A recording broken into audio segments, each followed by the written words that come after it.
Así podemos dar inicio a la charla. Desde entonces, desde GEVA, que es el Grupo de Establecimientos de Educación Especial de la Ciudad de Buenos Aires, les damos la bienvenida a todos a esta capacitación a la que hemos invitado a la doctora Romero, Claudia Romero, para hablar sobre la gestión escolar en estas condiciones excepcionales.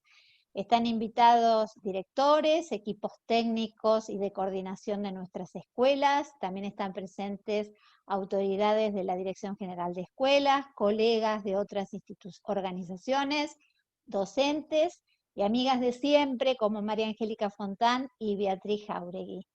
Para empezar con la actividad, bueno, vamos a dar las pautas, van a estar todos silenciados para poder escuchar mejor a la doctora Claudia Romero, y podrán entonces enviar las preguntas por chat. Al finalizar la disertación, vamos entonces a poder abrir un momento de preguntas para que puedan ser respondidas en ese momento, ¿sí? Iniciamos este encuentro con las palabras de la licenciada Mariana Damonte, coordinadora de la Supervisión de Educación Especial de la Dirección de Gestión de Educación Privada, a quien las escuelas de educación especial queremos y valoramos tanto por su acompañamiento y su cercanía siempre.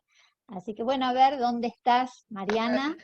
Acá, bueno, muchas gracias por semejante presentación y sobre todo decir hoy, bueno, que en primera instancia siempre son muy valiosos estos encuentros y estos espacios de capacitación, estos momentos de poder vernos, aunque sea así a la distancia, y de participar acompañada, como vos bien dijiste, por directores que llevan adelante las escuelas. La charla va a ser sobre gestión, así que sobre eso seguiremos capacitándonos. Tantos personal de los equipos y por supuesto siempre un gusto saludar por quienes han hecho tanto, ¿no?, en su recorrido por la educación especial y por las escuelas de educación especial, como María Angélica y Beatriz, así que mi reconocimiento para ellas, y bueno, y para todas las personas que están aquí presentes, con las quienes trabajo un montón en esto de acompañar a las escuelas, de revalorizar y de visibilizar todo lo que se hace dentro de la educación especial. Así que bueno, compartamos este espacio y un gusto poder acompañarlos hoy y compartir esto con ustedes. Muchas gracias.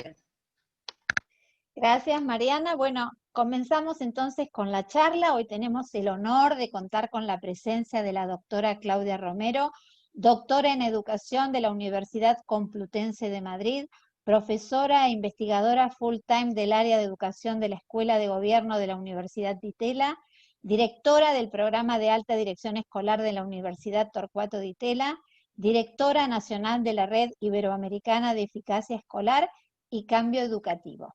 Bueno, es un gusto tenerte acá con nosotros, Claudia. Te escuchamos. Bueno, buenas tardes. Muchas gracias por la invitación a acompañarlos en esta jornada de reflexión. Muchas gracias a GEVA por darme esta oportunidad de estar otra vez con ustedes. Es una organización que yo quiero mucho, que hace mucho tiempo que de alguna manera hemos trabajado, he participado en varias actividades organizadas por GEVA. En este momento, las organizaciones que reúnen y apoyan a las escuelas son absolutamente esenciales. O sea, el trabajo que se pueda hacer en este momento, de reunir, de trabajar en red, de compartir, de sostenerse entre las escuelas es fundamental. Son momentos, como decimos, excepcionales, donde tenemos no solo nuestra vida personal, sino fundamentalmente la vida profesional y la vida de las instituciones, bueno, atravesada por esta situación inédita, absolutamente movilizadora, y que no solo afecta nuestras emociones, y esto hay que reconocerlo siempre, sino que afecta también nuestra capacidad de respuesta, porque nada de esto es conocido para nosotros. Entonces estamos, como todo el mundo dice, en una situación de incertidumbre, tratando de sostener aquello para lo que nos preparamos toda una vida. Sin embargo, el contexto es justamente incierto. Entonces, todo el repertorio de cosas que sabemos hacer se pone en duda. Y esa es una situación para un docente especialmente desafiante.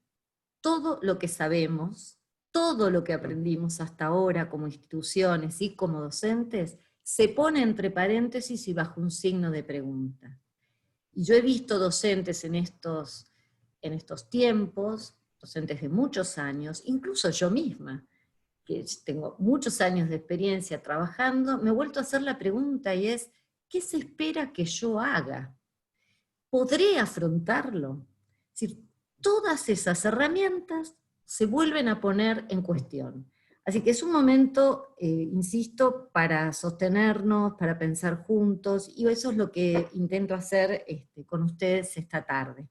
Yo había preparado una presentación, Sandra, no sé si, a ver, voy a intentar compartirla yo, no sé si puedo hacerlo desde mi usuario, creo que sí. Sí, podés usarla, está autorizado para compartir. Sí, a ver, me parece que dice que no. Me dice que no estoy habilitada. A ver si, yo creo que la envié, no, me dice que no. Que está denegado el acceso. A ver, bueno. Lo tienen que poner como operador. Como me parece anfitrión. que como coanfitriona, pero si no, la pueden compartir. No sé si se puede hacer, Fernando. Sí. Disculpen. ¿No se La escucha, silenciaron. Fernando? Perdón, es Rocío la anfitriona. Podés habilitar a todo el mundo para compartir pantalla. Rocío. Si no, también te lo pasé al PowerPoint a vos. Y si no me haces anfitriona a mí... Yo se lo había pasado a Andrés, creo que alguien lo tiene. Ya lo tiene la anfitriona y lo tengo yo también. Así que... Bueno, adelante. Bueno, yo por ahora no puedo. Si por ahí era útil, porque están ahí los títulos de algunos libros y algunas frases que a mí me gustaría, siempre el apoyo visual en estas cosas es importante, pero bueno, si se puede, bien, y si no... Esperanos un minutito, si querés andar avanzando, estamos ahí trabajando en eso. Ya creo... Ahí está, a ver. Vamos. Ahí está compartido, ¿eh? Ahí está. Acá lo estoy compartiendo yo, ya lo encontré. Acá está, ya está. Ya estoy. Bueno, muy bien. Le pusimos por título la gestión escolar en condiciones excepcionales. Creo que nadie tiene ninguna duda por qué le pusimos este título, ¿no? Efectivamente son condiciones excepcionales. ¿Qué es lo que hace de esta situación una condición excepcional? En principio, obviamente, esto que decimos, vivimos en tiempos de pandemia. ¿Qué es vivir en tiempos de pandemia? Algunas líneas para ponernos de acuerdo sobre esto. Se ha repetido una y otra vez que la pandemia visibiliza y acelera.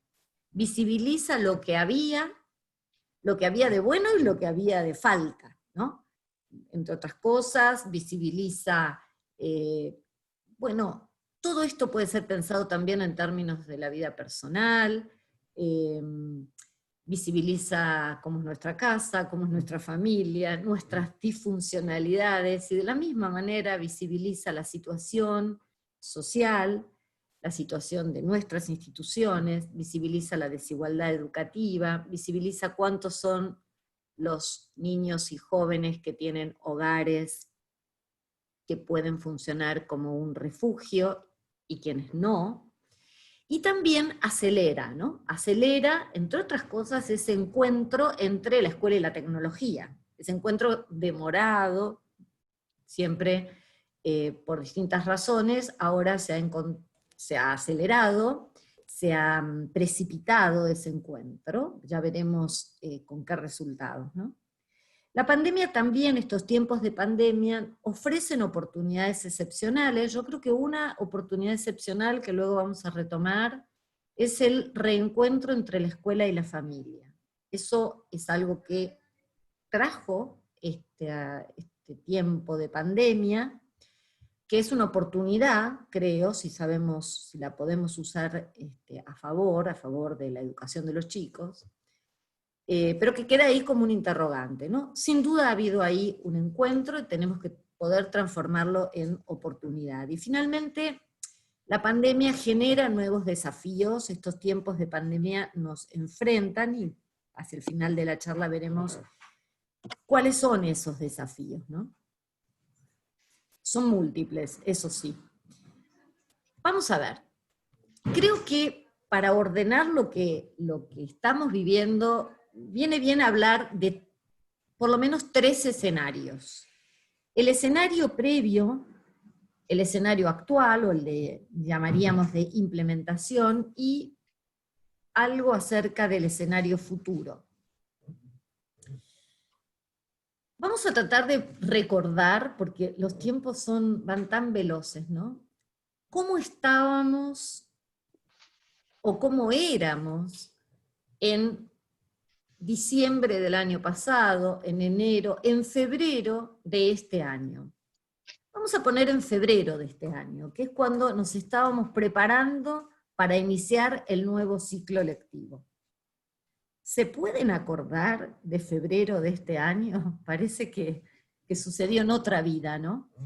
Pero la pregunta es si podemos volver a situarnos en ese momento, en el escenario previo, en febrero, porque ahí me gustaría repasar, recordar esa situación y preguntarnos cuáles eran esas condiciones iniciales que teníamos. ¿Cuáles eran las fortalezas y debilidades de la institución? ¿Qué cultura institucional teníamos? ¿Y qué estilo directivo teníamos? Es decir, la capacidad de respuesta, lo que vamos a poder hacer después, durante, en la implementación de esta escolarización remota, depende en gran medida de cuál era nuestro escenario previo.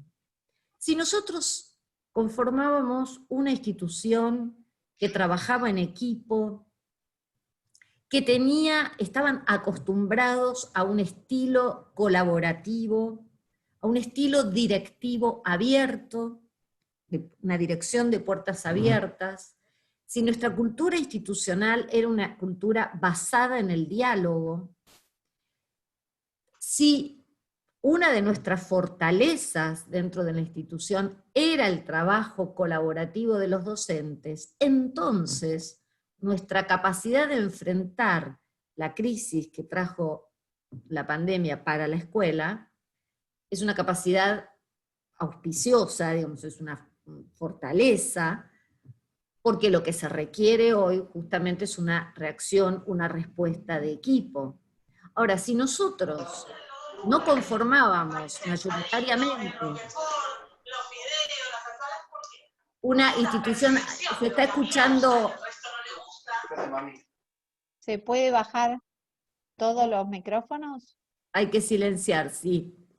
Bueno, digo que si nosotros éramos una institución fragmentada, con muy bajo nivel de intercambio de los docentes, con una dirección o demasiado directiva, en el sentido de que todo tiene que pasar por las manos del equipo directivo, si hay baja autonomía de los profesionales, etcétera, etcétera, no va a ser en la pandemia el momento en el que vamos a revertir esas condiciones, sino que vamos a salir a responder con esas condiciones iniciales.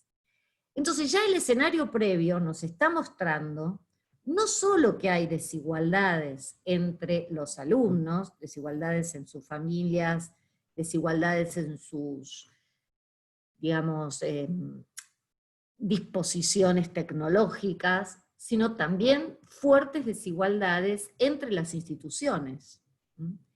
Y esto es parte del escenario previo y es un fuerte condicionamiento a nuestra capacidad de respuesta. Insisto con esto porque todo lo que una institución vaya a evaluar en relación a lo que hizo en estos meses debe partir de cuáles eran las condiciones iniciales en las que estaban. ¿Sí? No sería justo que una institución se evalúe sin tener en cuenta lo que era o lo que no era antes de la pandemia, ¿no? Bien, es probable que, digo, el escenario previo no condiciona absolutamente porque, como digo, la pandemia trajo oportunidades y muchas escuelas y muchos docentes pudieron hacer saltos excepcionales, por eso digo que hay una oportunidad para la innovación, impensados antes de la pandemia. Conozco escuelas que durante mucho tiempo intentaban hacer, por ejemplo, trabajo por proyectos y nunca se concretaba. Y es a partir de la pandemia donde comenzaron a hacer, con dificultad, pero comenzaron, se tiraron a la pileta y empezaron a hacer trabajos por proyectos. De la misma manera, muchísimos docentes que no tenían ni conocimientos ni voluntad de trabajar con tecnologías en sus clases, ahora lo están haciendo. Ustedes me dirán por qué no les queda otra, probablemente, pero lo están haciendo. Es decir, nosotros vemos cambios interesantes, y por supuesto nos hacemos la pregunta de si se van a poder sostener después o no. Otro cambio interesante, que también depende de cuáles eran las condiciones iniciales, es el trabajo que se hizo, que para mí es uno de los más interesantes, de recorte del currículum. Es decir, todos los docentes nos tuvimos que poner a revisar, a rever, a volver a mirar qué es lo que estamos enseñando. No solo cómo, porque el cómo claramente tenía que ser transformado, el cómo ya no era presencial. Entonces necesariamente el cómo fue la primera pregunta, ¿cómo continúo con esto? Pero inmediatamente se puso en evidencia que no se iba a poder seguir con el cómo, pero tampoco con el qué, que iba a ser necesario adaptar, recortar, priorizar los contenidos que enseñábamos, porque ese programa, eso que teníamos planificado en febrero, no iba a ser posible. Y también ahí entonces se produjeron una cantidad de procedimientos sobre el currículum que también son interesantes, una rejerarquización del currículum. La pregunta del docente extrañado frente a su propio contenido, decir, ¿y esto? ¿Por qué enseño esto? Es decir, cada contenido se volvió a pasar bajo el tamiz de la pregunta acerca del sentido de por qué se enseña, que es la mejor de las preguntas. Y bueno, en ese sentido, bienvenida para eso esta oportunidad que da la pandemia.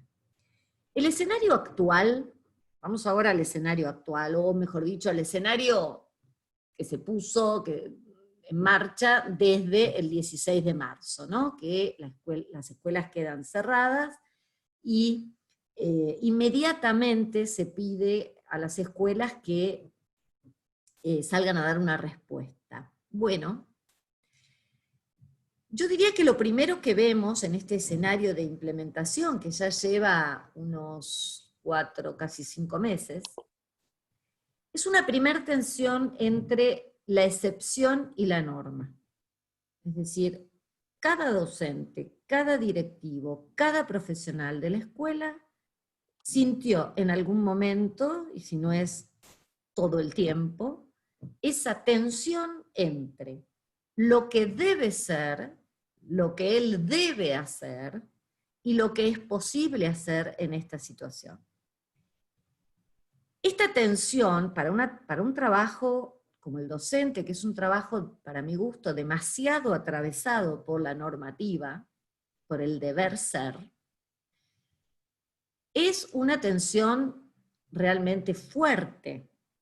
Es decir, todos éramos conscientes, somos conscientes de la excepcionalidad de la situación, de las circunstancias, pero sin embargo portamos una norma. La escuela como escuela, el docente como docente, como representantes de un deber ser, y ahí aparecen una gama importante de emociones vinculadas a la frustración, a la inseguridad, a un cierto sufrimiento, también por una pérdida de identidad. Muchos docentes, como decía al principio, dicen, pero si yo no puedo explicar, si yo no puedo dar la clase como estuve acostumbrado a lo largo de 20 años, yo ya no soy docente, o yo ya no sé ser docente.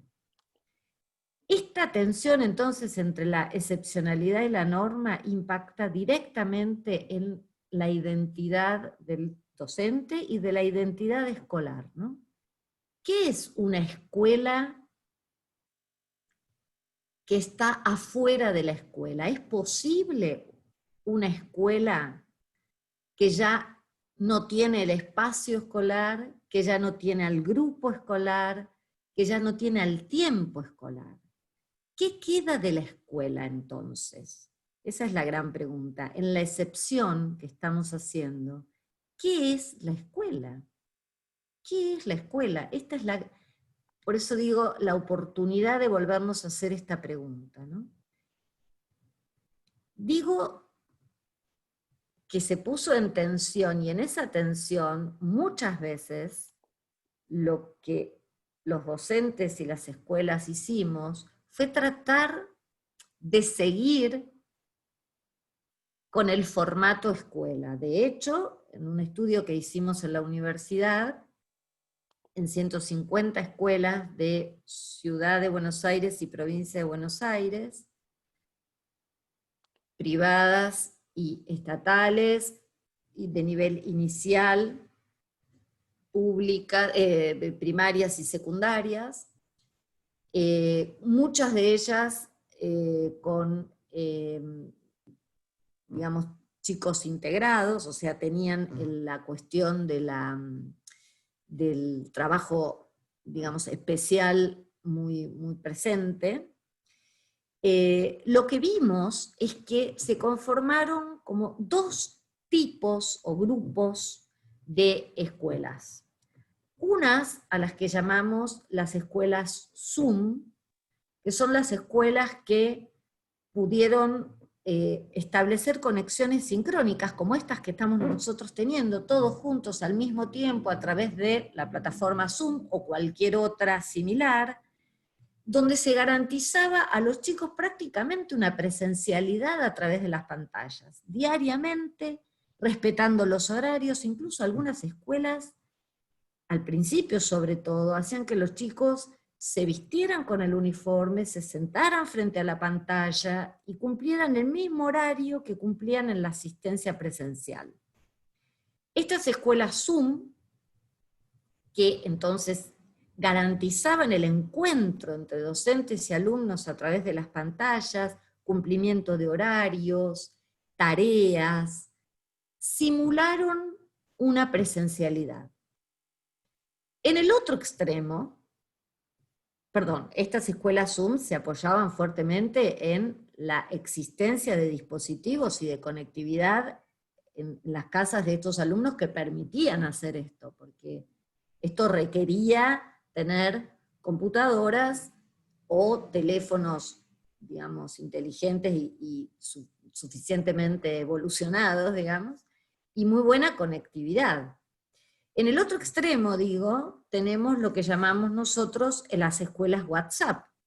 Las escuelas WhatsApp son las escuelas que trabajan con una realidad tecnológica muy diferente, con una población que tiene una realidad tecnológica muy diferente, que permite únicamente, digamos, trabajar en forma asincrónica y a través de estos mensajes, donde el docente envía tareas, los alumnos devuelven tareas, pero, digamos, no hay encuentro, en general, encuentros de todo el grupo, no hay trabajo común, colectivo, y, por supuesto, un tercer grupo directamente de chicos desconectados, ¿no? Alumnos sin ningún tipo de vínculo o realmente un vínculo muy, muy, muy leve, donde uno diría que la escolaridad ha quedado interrumpida.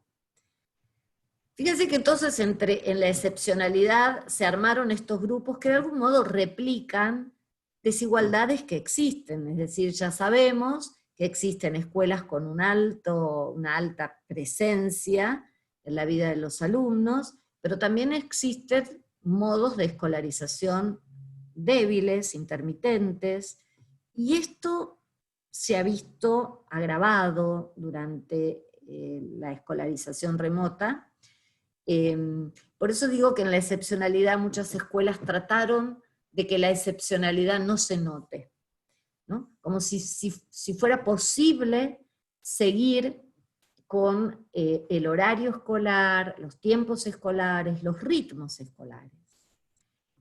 Lo que ocurrió es que esto que se hizo al comienzo, digamos, esta hiperactividad de las escuelas, generó una gran saturación en los alumnos, pero en los padres, pero también en los docentes, y muchas escuelas comenzaron a revisar esta primer, digamos, esta primer modalidad de replicar la presencialidad, y empezaron a revisar el modo, los ritmos, y a compasarlo de otra manera.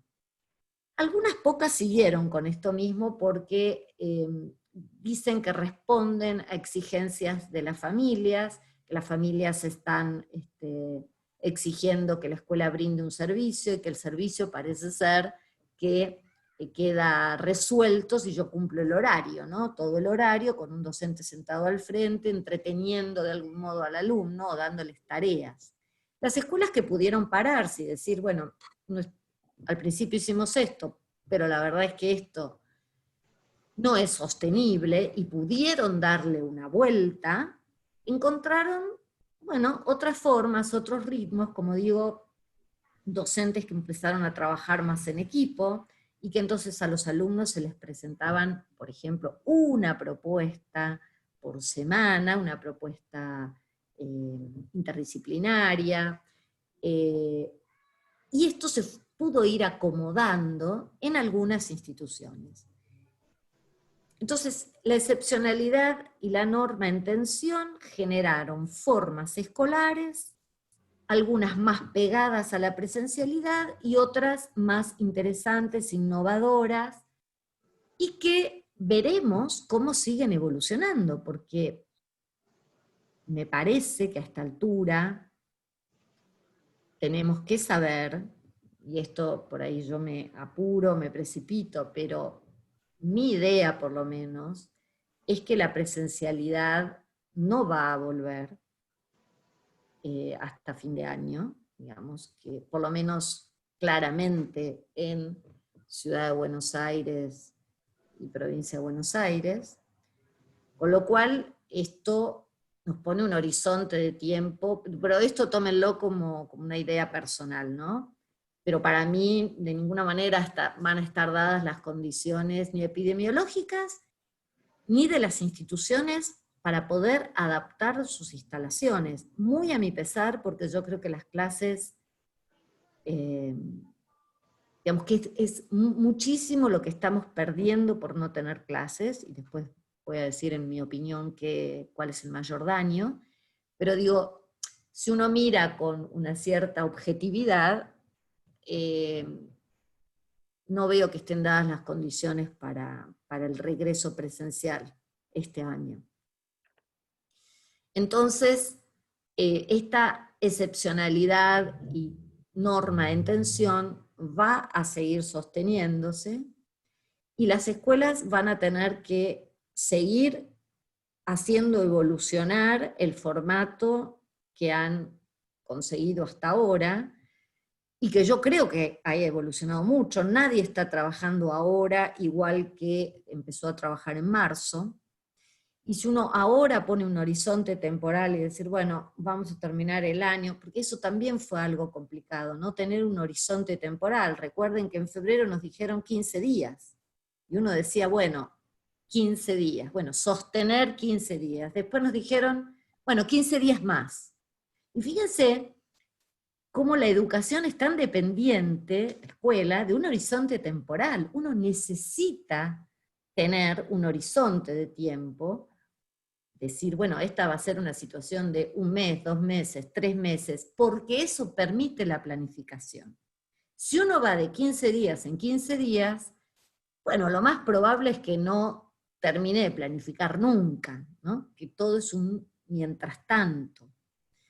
Por eso a mí me parecería, la verdad, muy, en este punto, con esto termino este primer punto, me parecería muy importante que se sincerara esta situación, digamos, que pudiéramos avanzar en este sentido y decir, bueno, no vamos a volver, por ejemplo, ¿no? No va a volver la presencialidad en los próximos 3 meses.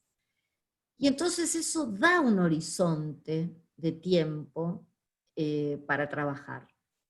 Porque esta idea de, bueno, tal vez capaz que en 15 días volvemos, tal vez capaz que, digamos, es imposible el trabajo de planificación en esas condiciones, ¿no? Y también para los niños, también para los jóvenes, para las familias. Así que bueno, esta excepcionalidad norma, insisto, creo que se va a seguir sosteniendo y que va a seguir haciendo evolucionar los distintos formatos que las escuelas pudieron armar en esa tensión entre lo excepcional y la norma, ¿no? Entre el programa que la norma indica que hay que enseñar y la condición excepcional que nos dice, nos pone límites, y el contexto que nos pone límites para esa norma. La segunda cuestión que trajo el escenario de escolarización remota es esta situación de aislamiento, que de algún modo es un modo de contradecir la esencia misma de la educación, porque la esencia de la educación es el encuentro. O sea, hay educación si hay encuentro, si hay vínculo. Y el aislamiento social, que es además como se ha denominado el aislamiento, que es un poco insólito porque lo que estamos teniendo es un aislamiento físico, ¿no? No social, o mejor dicho, no deberíamos tener un aislamiento social, pero bueno, lo llamamos así, aislamiento social. Fíjense cómo la situación de aislamiento tironea y contradice la esencia misma de la educación, que es el encuentro. Entonces uno dice, bueno, busquemos formas de vínculos y hacer este encuentro de otra manera, que supere el aislamiento. Bueno, aquí está la otra tensión, ¿no? Cómo generar un vínculo educativo auténtico en condiciones de aislamiento. Una de las cosas más duras de nuestra realidad escolar es que se ha perdido la dimensión colectiva de la educación.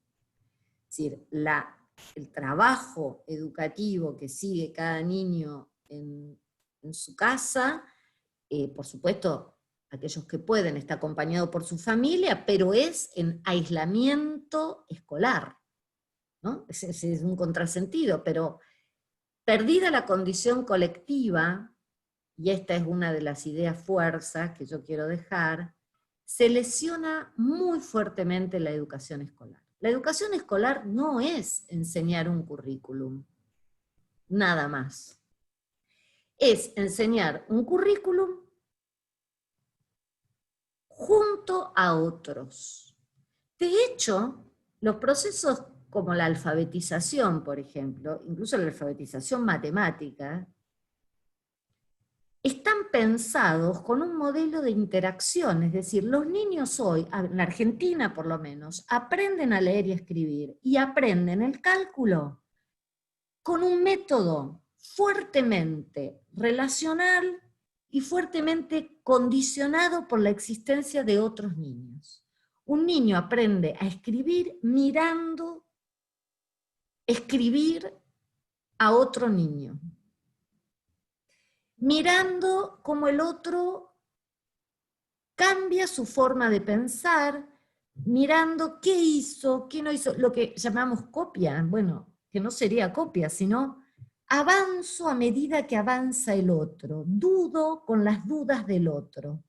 Es decir, este es el método, por lo menos en las escuelas argentinas, que es la grandeza de ese método, que tiene muchos problemas también, pero la grandeza del constructivismo es justamente la construcción colectiva de ese saber. Y es tan fuerte nuestro trabajo pedagógico y didáctico en esa dimensión colectiva, que mucho de lo que enseñamos no lo estamos pudiendo enseñar en condiciones de aislamiento. Esto también hay que reconocerlo, ¿no?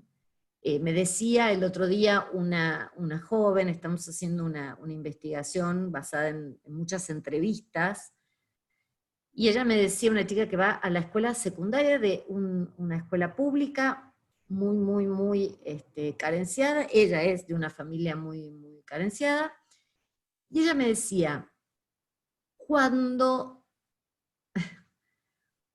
el maestro, el profesor, me explica, me cuenta algo en matemáticas, cómo es, yo lo entiendo. Ahora, cuando me lo escribe, no lo entiendo. Voy a retomar estas palabras. Cuando me lo dice, lo entiendo. Cuando me lo escribe, no lo entiendo. Alguien podrá decir, bueno, falta comprensión lectora. No, yo creo que es, probablemente también sí, falte comprensión lectora, pero creo que se hace referencia a esto. Es decir, cuando el otro está ahí, el otro es el docente, es el otro que está aprendiendo conmigo, mi compañero, el otro,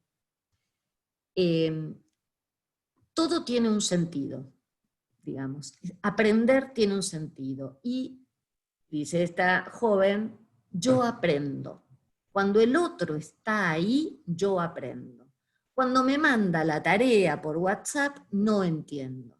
Es decir, cuando borro la dimensión del vínculo fuerte y personal, el aprendizaje se hace más improbable. Y esto es muy importante, porque quienes creen, y de hecho hay gente que cree eso, que la educación escolar puede ser reducida a la virtualización, reducida a un envío de tareas, se olvida que lo esencial de la educación escolar es el encuentro, el aprender junto a otros. Un currículum, sí, un currículum oficial, sí, pero con otros.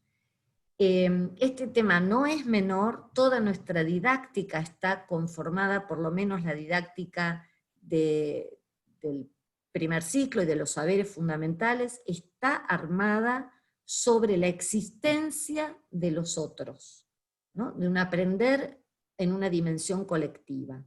Entonces aquí, en este escenario de implementación, el tema del aislamiento hace que muchas cosas no puedan ser enseñadas y aprendidas en estas condiciones. Y finalmente, el escenario que estamos transitando, digo, trajo el encuentro escuela-familia, una alianza que, como todos sabemos, es una alianza muy antigua en el tiempo, pero que ya hace rato, diríamos unas cuantas décadas, que viene teniendo problemas de desencuentros, diríamos, como un matrimonio que supo tener momentos de felicidad y de encuentro, y que la pandemia los sorprende encerrados en la misma casa, ¿no? Es decir, la escuela dijo, bueno, ahora tengo que pasarle algo de esta posta a la familia dijo, bueno, esta es la escuela que elegí, el maestro que me tocó, y con esto vamos a remarla.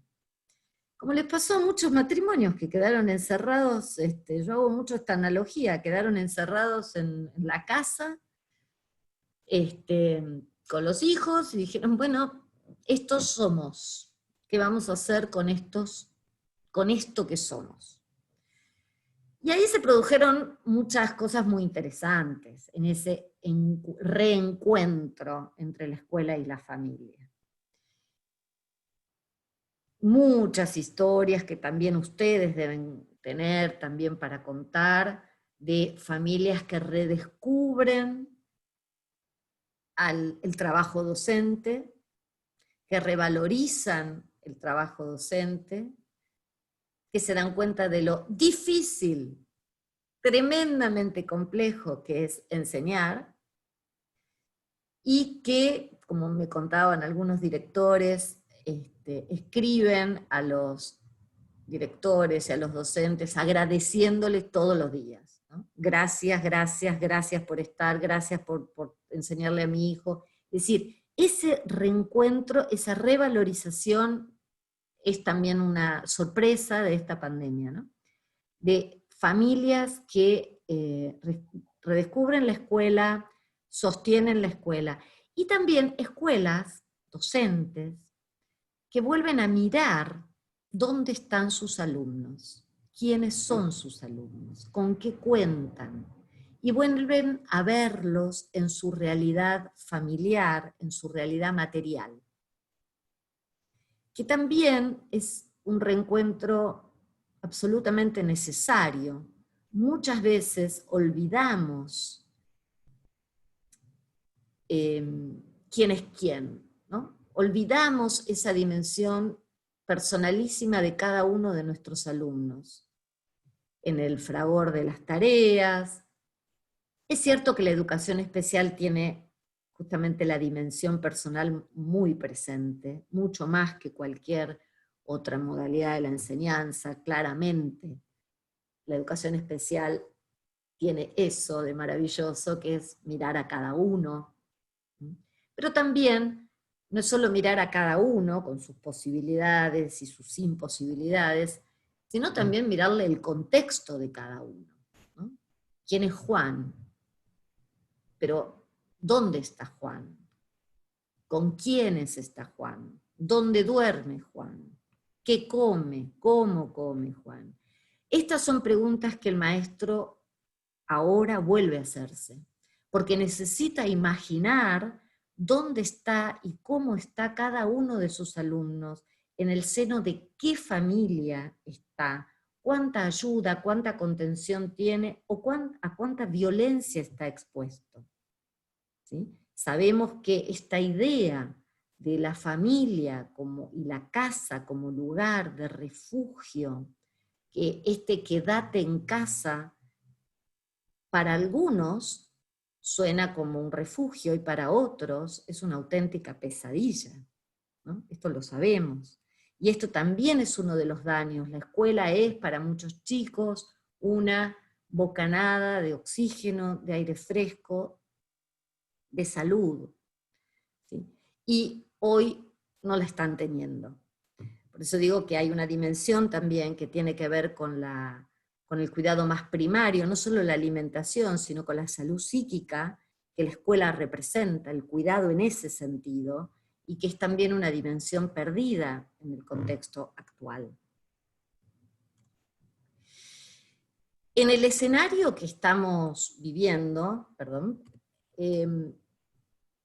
creo que todos hemos tenido entonces la experiencia del límite, o también podríamos decir una experiencia límite, que es esto de enseñar lo que no se sabe.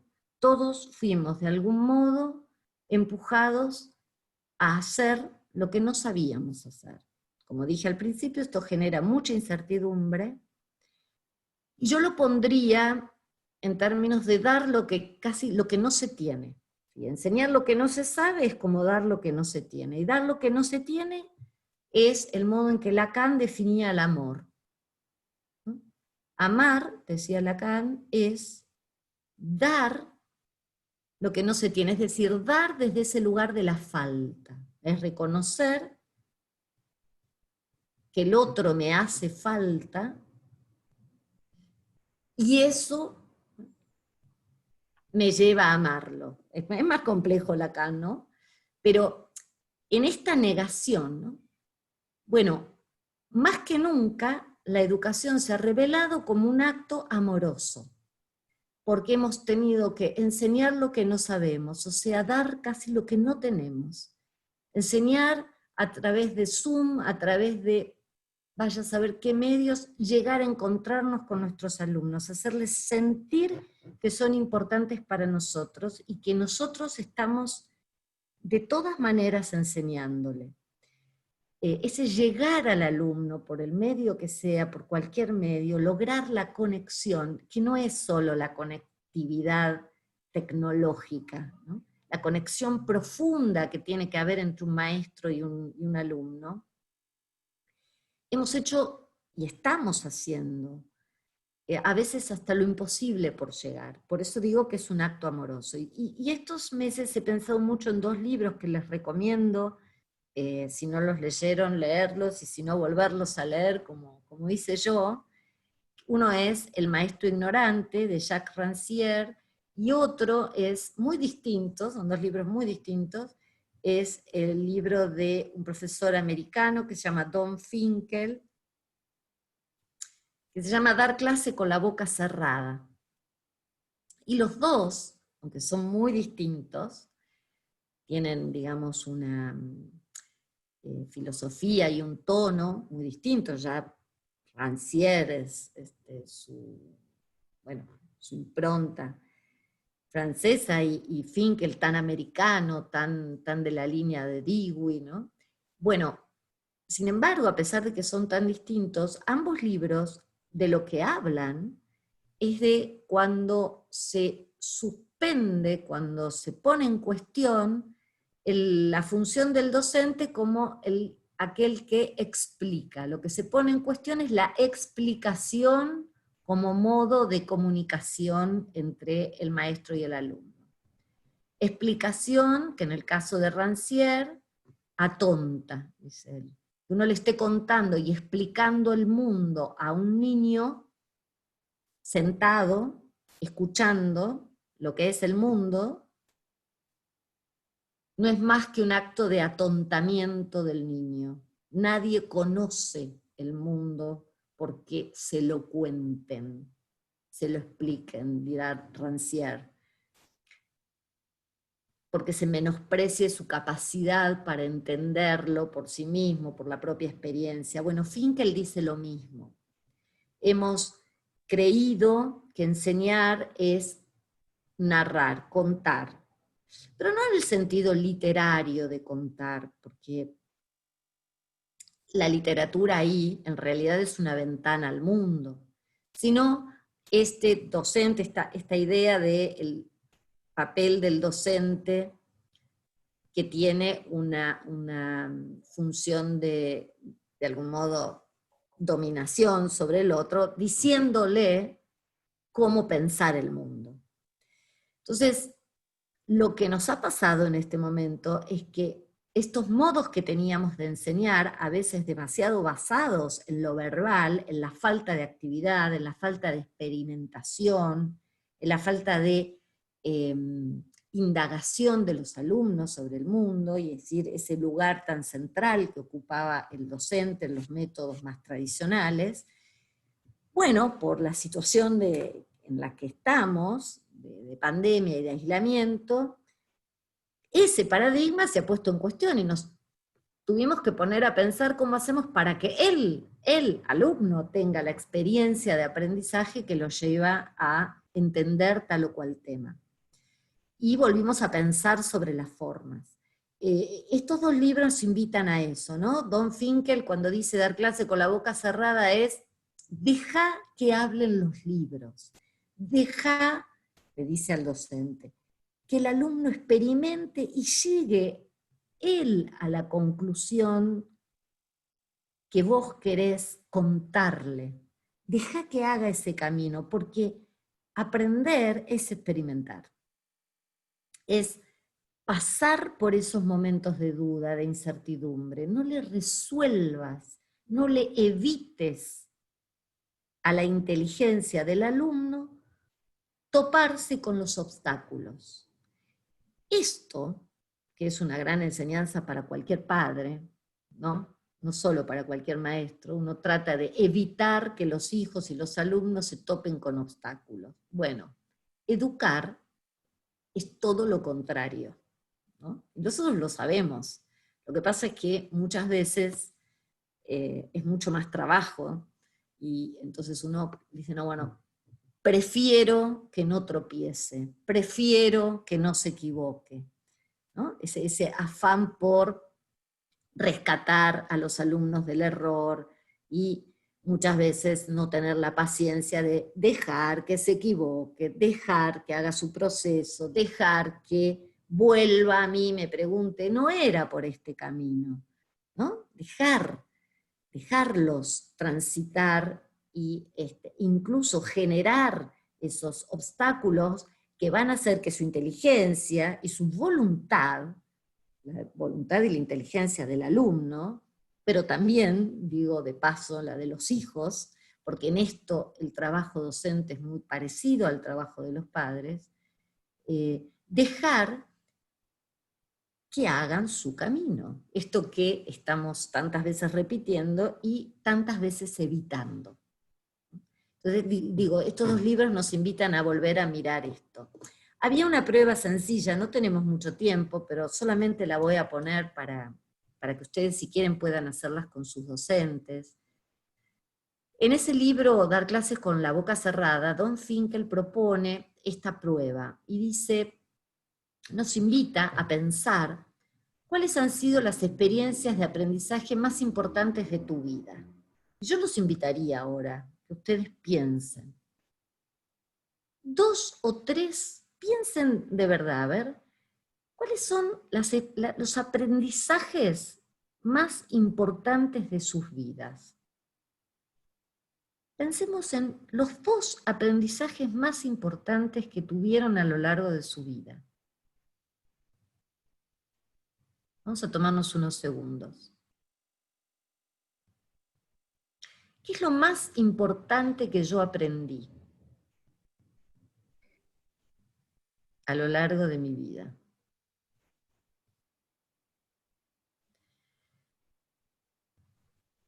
Cuando tengamos identificados esos 2 o 3 aprendizajes, Finkel nos dice, bueno, ahora preguntémonos si esos aprendizajes tuvieron lugar en la escuela. Se los pregunto a ustedes. En mi caso no. O tal vez uno sí, pero el otro no. Nada que ver con la escuela. La otra pregunta que hace es si esos aprendizajes tuvieron que ver con la explicación que me dio alguien. O sea, si eso importante que aprendí es porque alguien me lo explicó. O si es porque transité una experiencia. En mi caso, en los 2 casos, no es porque alguien me lo explicó. No sé cómo le estará yendo a ustedes, no sé qué proceso están haciendo, pero háganlo, ¿no? Hagan este ejercicio. Si son producto de la explicación o son producto de la propia experiencia. Finalmente, digo, uno podría seguir con este ejercicio, haciéndole preguntas a esas grandes experiencias nuestras, propias de aprendizaje, para darnos cuenta que en realidad ni son escolares en el sentido tradicional de la palabra escolar, no es ahí, no es en la escuela, no es en la escuela más tradicional donde ocurren las cosas, los aprendizajes más impactantes de nuestra vida, no son productos de una explicación, sino de una experiencia, y sin embargo, muchas de esas experiencias en algún momento se tocan con el hecho de haber pasado por la educación formal. Por ejemplo, en mi caso, una de estas experiencias tiene claramente que ver con haber aprendido a leer y escribir, y yo aprendí a leer y escribir en la escuela. ¿Sí? Pero no como una explicación, sino como una experiencia, y con una experiencia con otros. Y a veces aprendemos a leer y escribir, a veces a pesar de la escuela, ¿no? Muchos chicos aprenden a pesar. Y antes, sobre todo, antes digo cuando los métodos eran más del estilo la sangre, y como es la letra con sangre entra, aprendíamos a leer y escribir a pesar de la violencia con la que nos enseñaban a leer y escribir, y aprendíamos igual.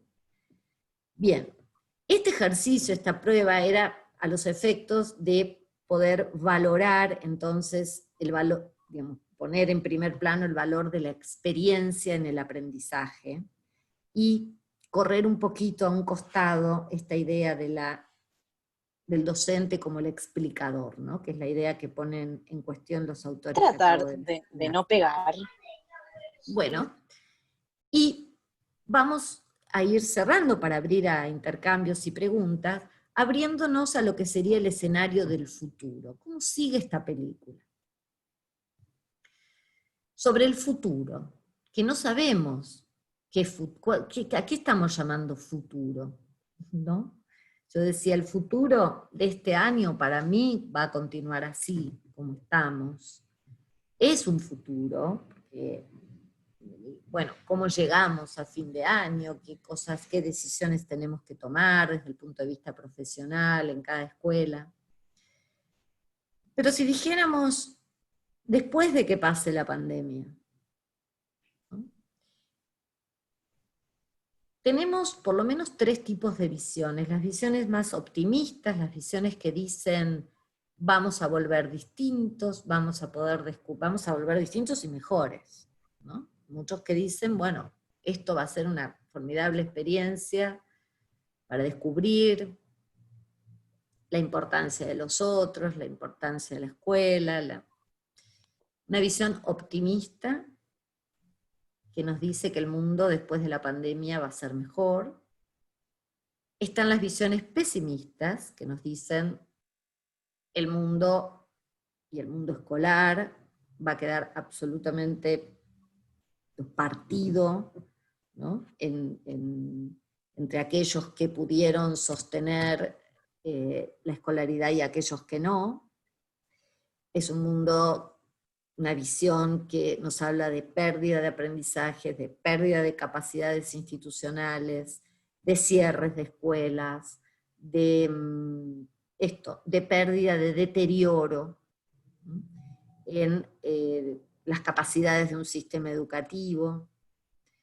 Es también un modo de mirar la economía, ¿no? Es decir, este trasfondo de una economía parada, de un país que pierde capacidad de incluso proteger a los más vulnerables, y bueno, todo lo que las visiones que tenemos sobre el impacto de la pandemia en las distintas economías, no solamente en la economía de nuestro país, tiene también un correlato en el impacto en los sistemas educativos, ¿no? Como pérdida, como daño.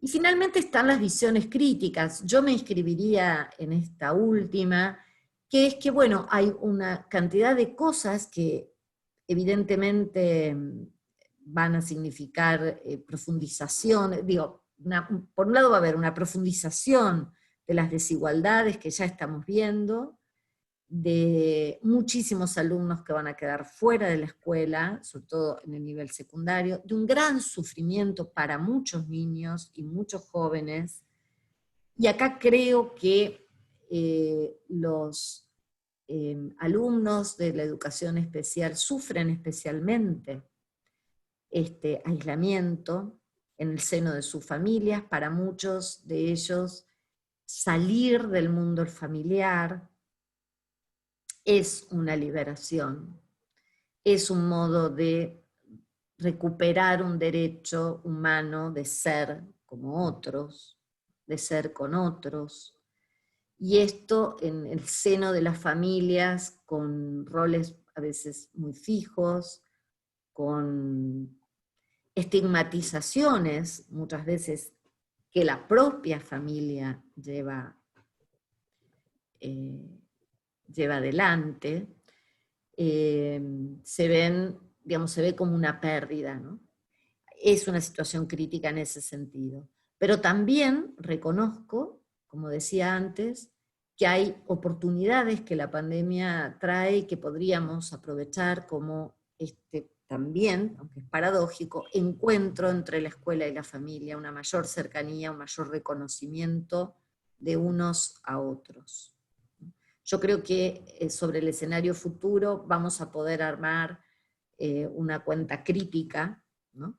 de pérdidas, pero también de oportunidades y de ganancias digo, este acercamiento de la escuela con la tecnología podría ser algo, podría, digo, porque no está garantizado, podría ser un salto interesante a futuro, sobre todo en algunos niveles de la educación, como el nivel superior, o por ejemplo en la universidad, se está viendo que para muchos temas y para muchas cuestiones vinculadas a, por ejemplo, a los posgrados, la educación a distancia es muchísimo más democratizadora.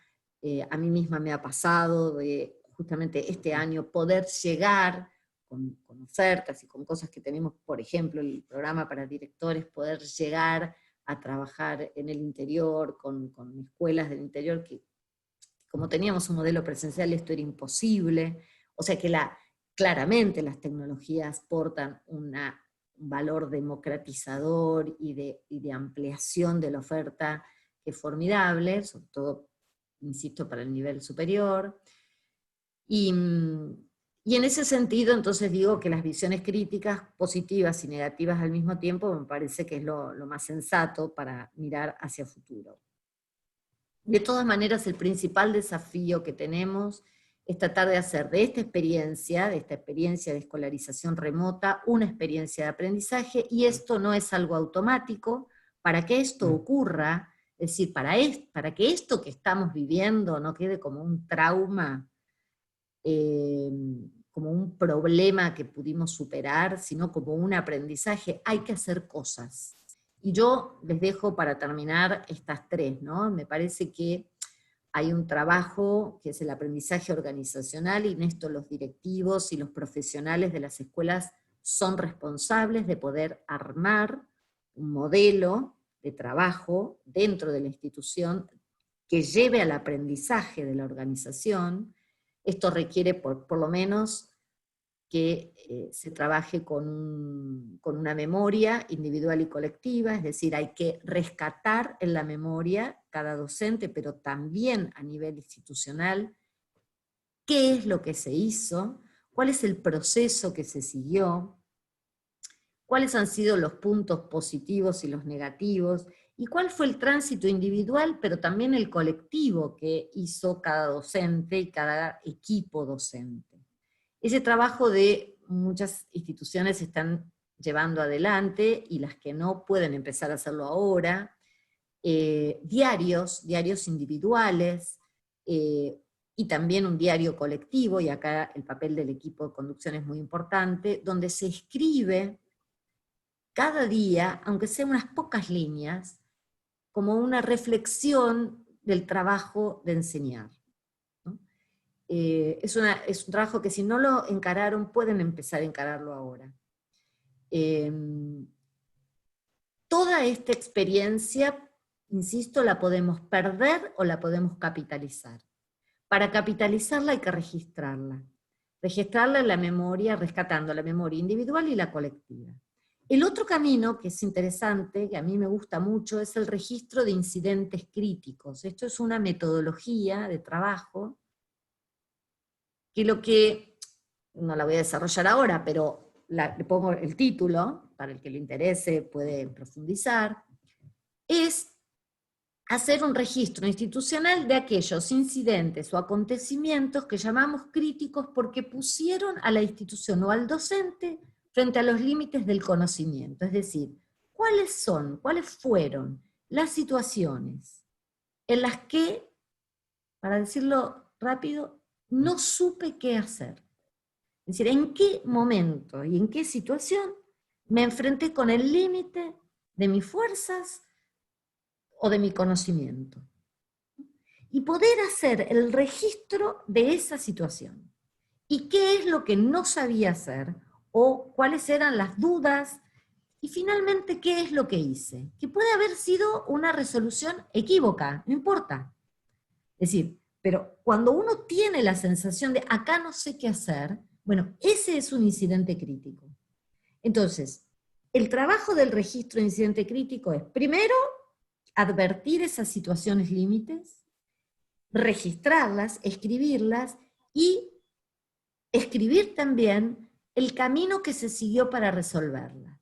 Y a partir de ese camino, hacer todo un trabajo de deconstrucción para generar conocimiento y caminos alternativos dentro de la institución. Este es un camino de producción de conocimiento en la organización muy interesante y muy útil. Y finalmente el trabajo con las emociones. Hay en los equipos directivos una responsabilidad que es muy particular, que es la de contención emocional de su equipo docente. El director o el equipo de profesionales, el equipo directivo de una institución tiene como función fundamental garantizar un clima escolar propicio para el aprendizaje y para la enseñanza. Y ese clima, una de las cosas fundamentales que tengo que trabajar para sostener un clima, un ambiente de aprendizaje, es trabajar con las emociones buenas, digamos, alegres, pero también con lo que Spinoza llamaba las pasiones tristes, ¿no? Las emociones tristes, que son muchas veces tabú. Vivimos en una sociedad donde lo que está bien es estar contento, optimista, para arriba. Y la verdad es que un docente, atravesando estas situaciones muchas veces de imposibilidad de llevar adelante su tarea, lo que siente es frustración, tristeza, desencuentro. ¿Y qué hace con esas emociones? ¿Cómo las tramita? ¿Cómo las trabaja? Conozco un director, al que aprecio mucho, que tiene una técnica que me parece formidable, que ha encontrado un camino muy, muy interesante. Creo que una vez a la semana reúne a los docentes, creo que los viernes, cuando ya terminó toda la semana, se juntan en una especie de reunión por Zoom, y él les lee un cuento, les cuenta un cuento. Creo que los invita a que se sirvan una copita de vino, o se preparen un mate o un café, y él les cuenta un cuento.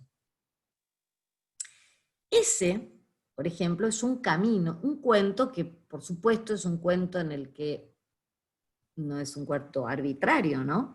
Se elige un cuento en el que se hacen presentes a través de la literatura, que es un camino, no es un camino directo, es un camino metafórico muchas veces, simbólico, en el que se habla y se pone en evidencia algunas de estas emociones, ¿no? Algunos de estos aprendizajes emocionales que la propia tarea está trayéndole a los docentes. Y juntos, diría un psicólogo, elaboran o ponen en común y resimbolizan eso que les estuvo pasando durante la semana. Yo no digo que todos los directores deban hacer esto, pero es un ejemplo, para mi gusto, magnífico y sencillo, de cómo podemos, desde la dirección de una escuela, generar este espacio de contención y de ayuda para los propios equipos escolares. Yo sé que ahora me van a decir, ¿y quién contiene a los directores? ¿No? Y es lo que les dije al principio. Me parece que estas reuniones, o otras que ustedes puedan hacer, donde se junten directores, es justamente para eso. Es decir, para contener y generar el clima propicio para que las emociones, las tristes y las alegres, se vivan y se tramiten y se reelaboren junto con otros. Bueno, lo dejamos acá y empezamos, si quieren, una conversación, un intercambio, preguntas, lo que quieran a partir de ahora. Hola Claudia, bueno, interesantísimo. Nos ayudaste a desandar un poco todos estos meses de de tanta inquietud, de tanta tristeza, angustia, también emoción y todas las sensaciones y emociones que nombraste recién. Y bueno, la verdad es que nos invitaste a cuestionarnos y a pensar y a valorar también todo lo que desde las escuelas especiales hemos podido hacer. Muchas de estas cosas que vos comentabas, bueno, por supuesto, y todas nos han pasado. Hemos empezado todos tímidamente trabajando para una actividad que iba a durar 15 días y nos hemos reinventado y cada uno de nosotros ha repensado su escuela y la actividad con cada alumno de la mejor manera. Así que pienso que somos una modalidad que está trabajando muy bien, nos sentimos orgullosos de este trabajo, así que, bueno, en ese sentido, si bien hay muchas cosas para mejorar y para seguir aprendiendo, también pienso que nos hemos reinventado y estamos haciéndolo bastante bien. Así que, bueno, nos ha llegado una pregunta, justamente hoy tuvimos una reunión en la DGEP hablando de los alumnos que no se han conectado, de qué manera pensamos, qué ocurrirá, la pregunta es qué ocurrirá con los alumnos que no se conectaron a lo largo de todos estos meses, ¿no? 5 meses sin conectarse con la escuela. 5.100 alumnos. 5.100 alumnos que no se han conectado. Así que bueno, ¿qué pensás? Esa es la pregunta.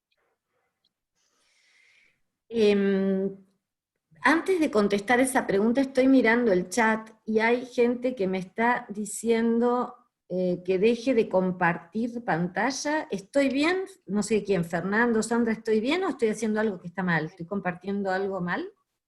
¿O se ve bien? Yo te veo, pero yo como pienso que, sí, yo te veo. Se ve Digamos, tu pantalla, Claudia. ¿Qué? Se ve tu pantalla. Ah, se ve mi pantalla. Cerraste el Arriba PowerPoint, te pero dice sigue dejar María compartiendo. Eugenia. ¿Qué? te veo corriendo por la playa, ¿es tu pantalla esa? Ah, sí, es mi pantalla. No, yo no la Sí, veo. pero no soy yo la que corre por la playa, aunque me encantaría. Aunque sería Yo- buenísimo.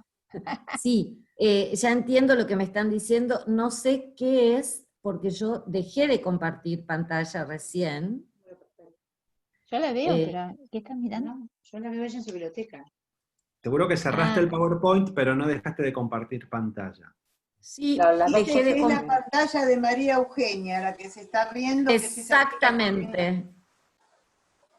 Exactamente, puede ser la pantalla de María Eugenia, no sé, Eugenia, la sí, mía eso no sí, es, sí. no sé.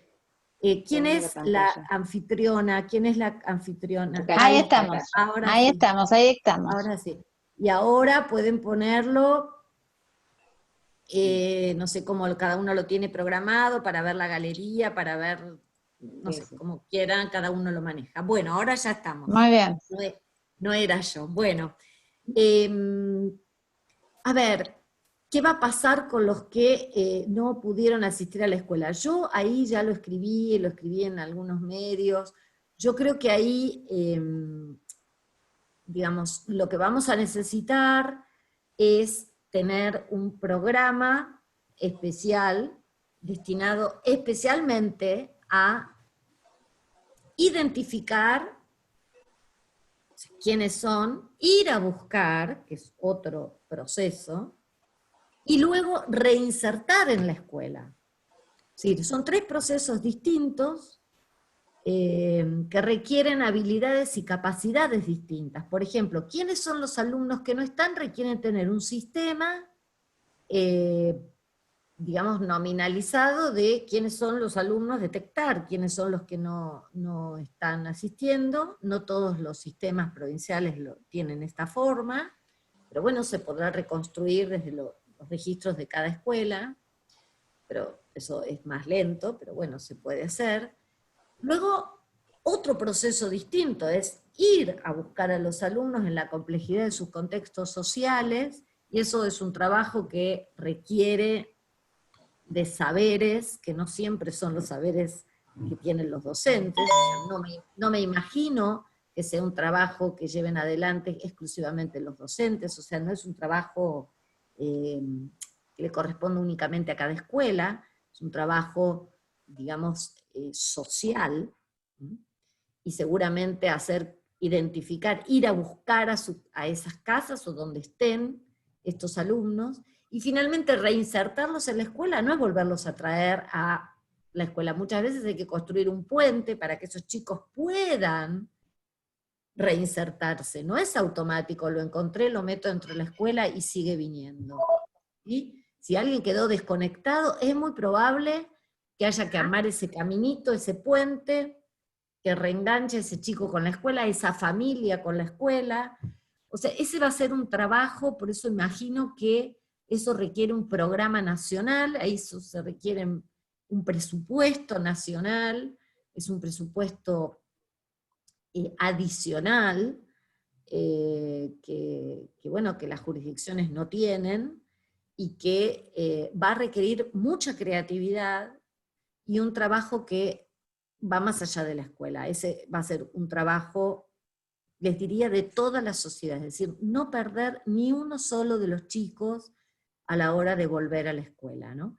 Ahora, en el mientras tanto, mientras siga esta situación remota o híbrida, porque por más que se vuelvan a la presencialidad, la actividad remota va a continuar, todos los esfuerzos que se puedan hacer por que los chicos y las familias tengan conectividad, puedan acceder en forma gratuita o de menor costo a datos para poder estar en las plataformas de las escuelas o de las distintas provincias, me parece que es trabajar por la justicia social, la justicia educativa, y esos son los dos caminos, me parece. O sea, un programa nacional de recuperación y rescate de los chicos que han quedado desenganchados, y por otro lado, un trabajo fuerte de dar conectividad y dispositivos a los que no los tienen en este momento, y que representa un enorme esfuerzo para las familias garantizar los datos, ¿no?, de los chicos. Perfecto. Otra pregunta es, ¿qué pasará con las emociones de los alumnos que de alguna forma mostraron la intimidad de su realidad? Un poco lo hablaste vos de esa familia que venimos como a redescubrir, ¿no?, las escuelas. Sí. A mí me parece que lo que estuvo pasando, esperen un minuto, que ahora, hola, esperen que los perdí. Nosotros te Hola. escuchamos. Nosotros te ¿Ustedes me escuchamos escuchan? Sí. Yo dejé de verlos, Dios mío, es terrible esto, pero bueno, no sé cómo hacer para volver a verlos. Qué problema. Ahí está. Bueno, no sé, qué difícil, ¿eh? Yo por lo menos, que no soy nativa digital, estoy en un momento de crisis. Ustedes me ven, ¿no? ¿Está todo bien? Todo bien. Bueno, perfecto. Perdón, vuelvo a la pregunta. Me decían, ¿qué pasa con las emociones de los alumnos? Lo que sabemos hasta ahora es, por información que dan, por ejemplo, leía un informe que había hecho, creo que es la Asociación de Pediatría en Argentina, que es una cantidad de problemas de salud que se están registrando en los niños. Tenemos problemas, los chicos la están pasando mal, para decirlo de manera sencilla. Los chicos y los no tan chicos. Tenemos, una cantidad de problemas que tienen que ver con problemas de piel, problemas de alteración del sueño, chicos que están, digamos, involucionando, es decir, que tenían control de esfínteres y vuelven a no controlar esfínteres, es decir, y adolescentes que padecen tremendamente el aislamiento respecto de sus amigos, de sus pares. conozco por distintas situaciones muchos adolescentes, y he estado por esta investigación que les decía, adolescentes que lloran, que dicen que perdieron a todos sus amigos, la escuela no les interesa nada, nada, lo único que les importa de la escuela, y esto también en épocas normales, digamos, es la posibilidad de estar con sus amigos. Eso es la escuela para muchos adolescentes, para la mayoría de los adolescentes. Y quitada la dimensión social, la dimensión colectiva, la presencialidad, la escuela cae completamente. Entonces hay muchos chicos que, aunque tienen conectividad y pertenecen a sectores medios y demás, no se conectan. Han hecho están en rebeldía, digamos. Hay muchas familias de clase media que tienen a los chicos encerrados en el dormitorio, que no quieren salir, chicos que tenían, o se ha agravado, problemas de alimentación. En fin, hoy el problema con los adolescentes y con los niños no es menor. Y la verdad es que cada familia, lo que ocurre es que cada familia también cree que el problema que está teniendo ese niño es un problema que tiene ese niño, es decir, que le está pasando a ellos. Y hay poco, para mi gusto, hay poca conversación en los medios, por ejemplo, en torno a este sufrimiento de los chicos, ¿no?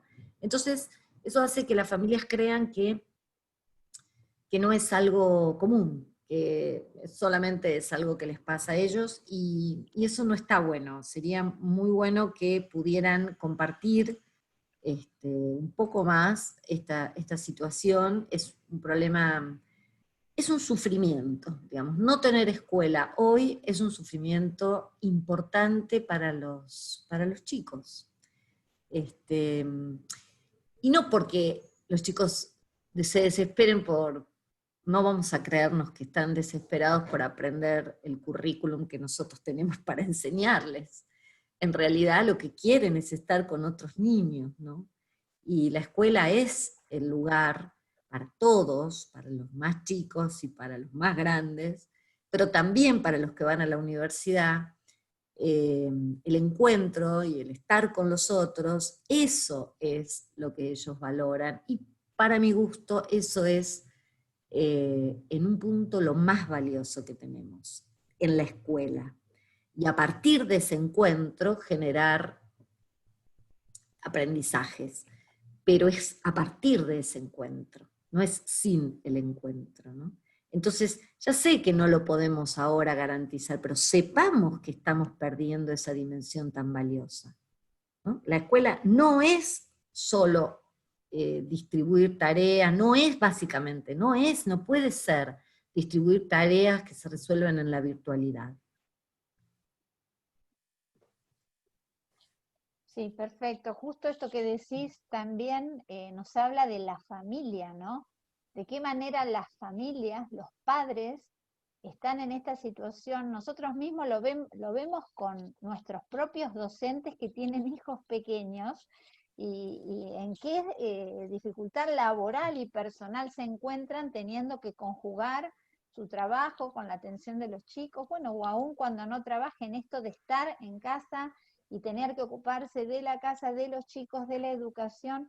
De qué manera la escuela puede hacerse presente ayudando a estas familias, ¿no? A poder atravesar esto que como vos bien decís, no tiene un horizonte por lo menos pronto.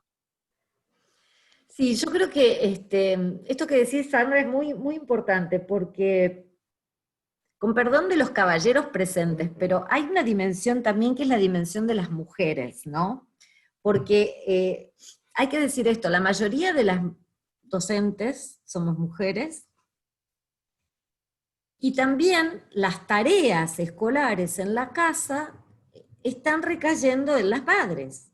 Entonces, por ejemplo, las que somos docentes, no solo estamos trabajando desde nuestras casas sin haber sido reconocidos como una actividad esencial. Vieron que entre las actividades esenciales la docencia no es una actividad esencial. Con lo cual hay una cantidad de, por ahí, ayudas que nosotros podríamos tener, pero no tenemos. Entonces digo, las mujeres que hoy son docentes, que tienen que trabajar en su profesión todos los días, todo el día en muchos casos, pero además ocuparse de la casa y además ocuparse de las tareas escolares de los hijos, porque en el reparto doméstico le toca a las mujeres, bueno, estamos, muchachas, muy exigidas. Y esto hay que reconocerlo.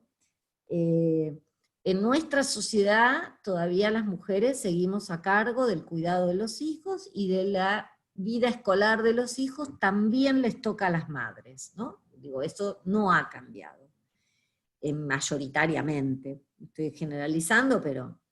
Entonces, evidentemente, a esto se le suma la casa, la comida, y no es una dimensión menor, porque el 80% de las docentes somos mujeres, o sea, el sistema educativo está sostenido en este momento por mujeres que están especialmente exigidas por la situación de la pandemia. Mujeres, madres, ¿no?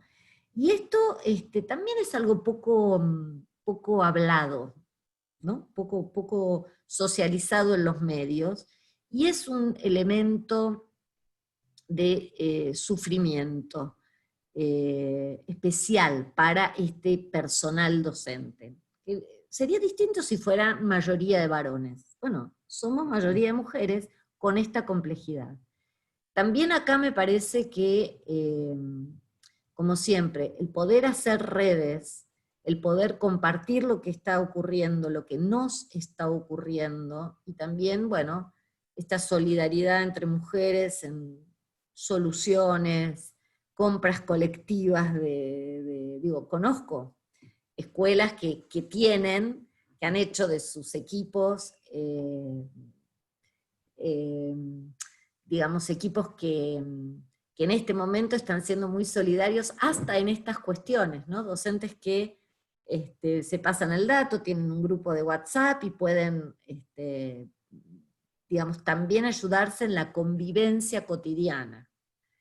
Yo estoy viendo una imagen acá de alguien que quedó la silla vacía. No sé si ustedes ven la misma imagen que yo, ¿o no?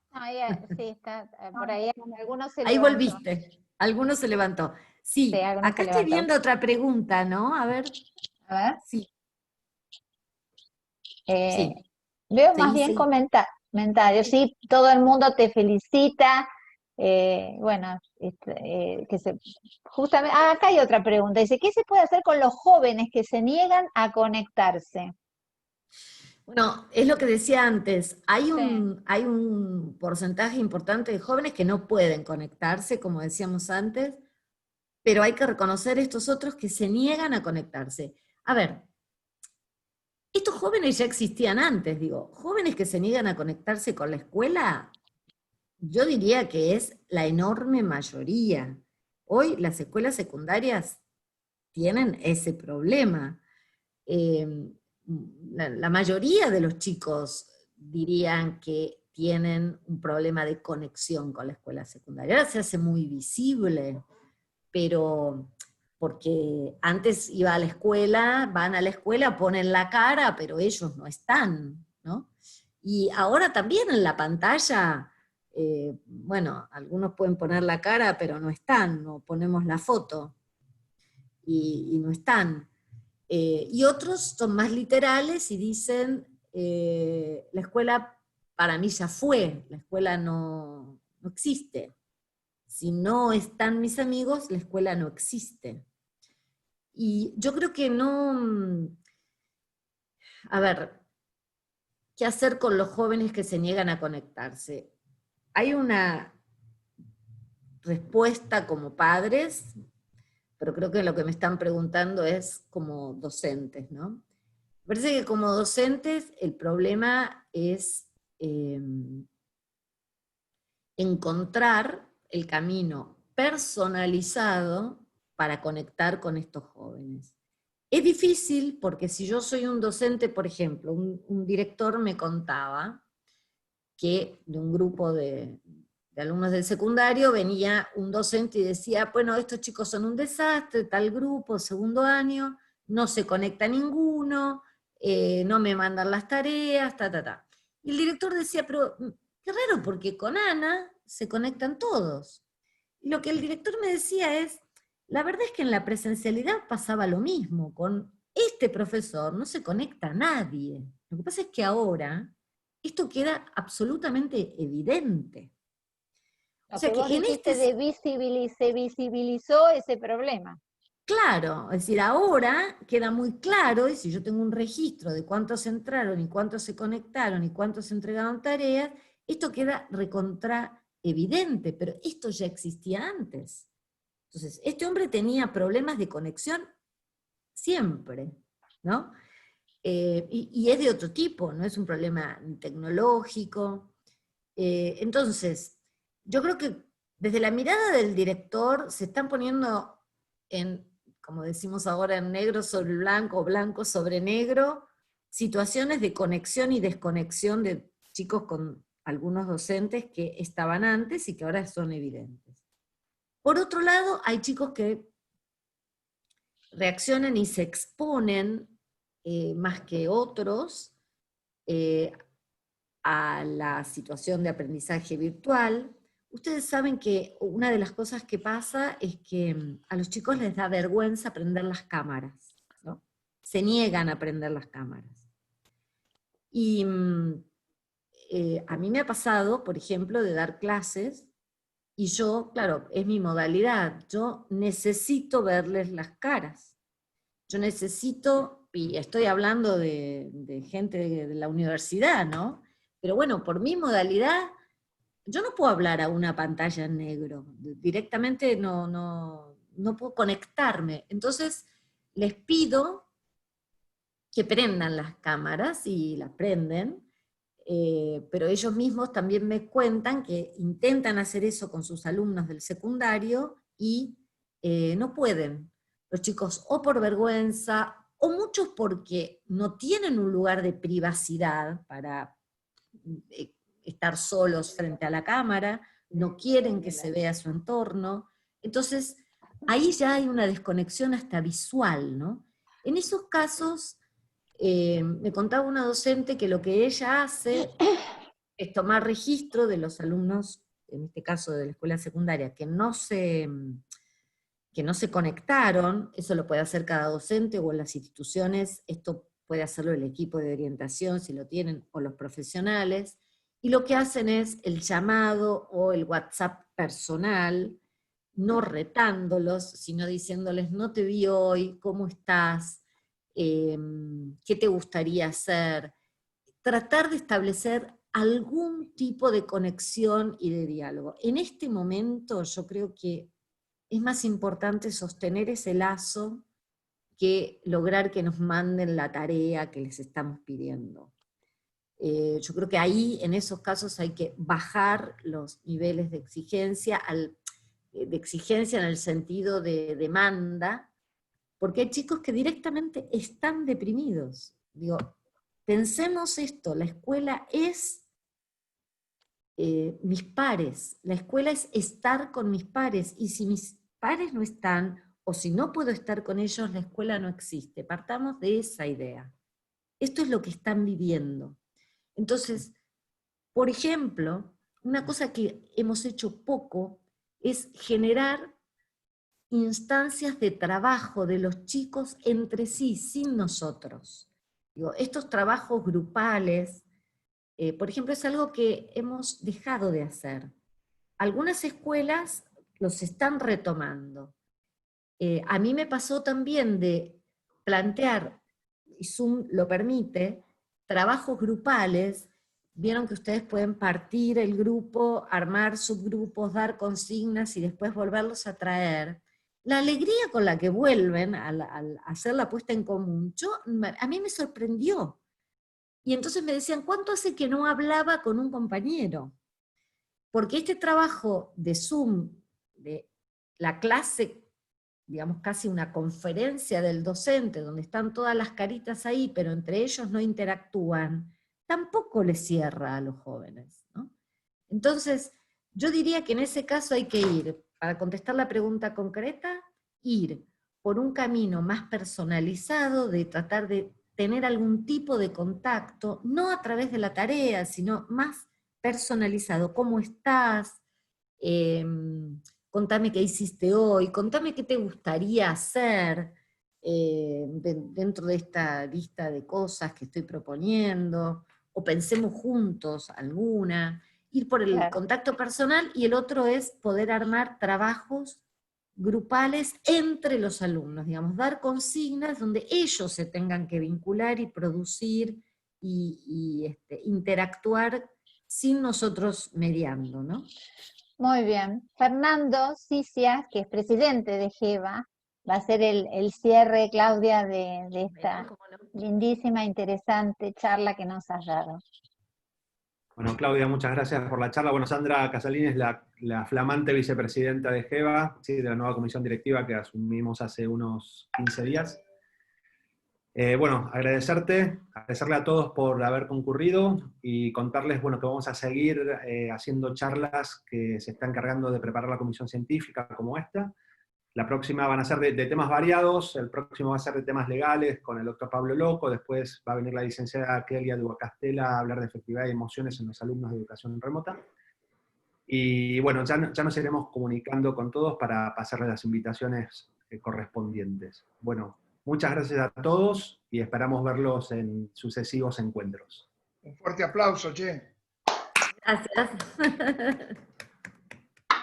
Gracias, Claudia. Gracias. Gracias, chao. Muchas gracias. Gracias, muchas gracias. Gracias, Claudia. Gracias. Gracias. Gracias. Gracias, hasta luego. Gracias. Excelente. Gracias. Buenas noches. Hasta luego. Buenas noches a todos, hasta luego.